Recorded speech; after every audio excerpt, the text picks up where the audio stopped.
ఆయనది కూడా నేను చూస్తాను, అందరి గురించి మాట్లాడుతున్నారు. మ్మ్. అప్పుడు చెప్తే నాకు నవ్వు వచ్చింది. ఓకే. ఎందుకంటే ఇక్కడ తప్పులో శ్రీకారం తీసుకున్నారు మా అత్తగారు. మా నాన్నకి అక్క, అమ్మ ఫస్ట్ 13 ఏళ్ళు పెళ్ళి. మ్మ్. జ్యోతి గారికి మా అమ్మకి 14 ఇయర్స్ తేడా. ఓకే. అక్క చెల్లెలాగా ఉంటారు.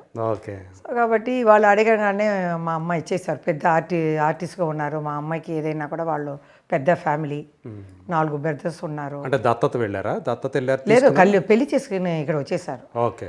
ఇది దత్తిపోయింది వచ్చి మా అమ్మ పెళ్లి చేసుకున్న తర్వాత పాప అక్కడే పుట్టింది, టిఆర్ రాజకుమారి ఇంట్లోనే. ఓకే. అప్పుడు మా అత్తగారు అడిగారు, నీకు 5 కూతుర్లు 3 మగవాళ్ళు ఉన్నారు కదా, ఎట్లా నీకు కష్టం కదా, పెద్ద అమ్మాయిని నాకు ఇచ్చేయని. మా అమ్మాయికి ఏం తెలియలేదు, ఎవరైనా ఇస్తారా ఫస్ట్ కూతుర్ని. మా నాన్న ఏదో అనడం, ఈ అమ్మాయి పాప పుట్టే సమయంలో అన్నారు. సరే అక్కడ దత్తు ఇచ్చేశారు.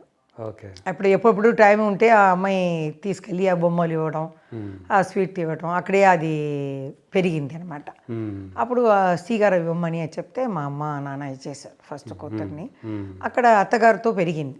ఓకే. మేనత్త గారు పెరిగింది. కొంతగారు అడిగారు, ఎందుకు మాట్లాడలేదు, ఇద్దరు ఇటు సైడ్ తిరుగుంటారు అని మాట్లాడుతారు అంటే, అప్పుడు అమ్మ చెప్పేది, ఎందుకంటే పెద్దదైన తర్వాత వీళ్ళే నా అమ్మ, వీళ్ళే సిస్టరు, సొంత సిస్టర్ అని వచ్చేస్తే, మ్మ్.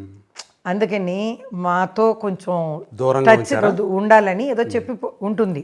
ఓకే. మనం చెప్తాం కదా పిల్లల్ని, ఏదైనా అక్కడ వెళ్తే పడిపోతావు, అక్కడ వెళ్ళకూడదు అని చెప్తాం కదా, అలా చెప్పి ఉంటారు చిన్నప్పటి నుంచి.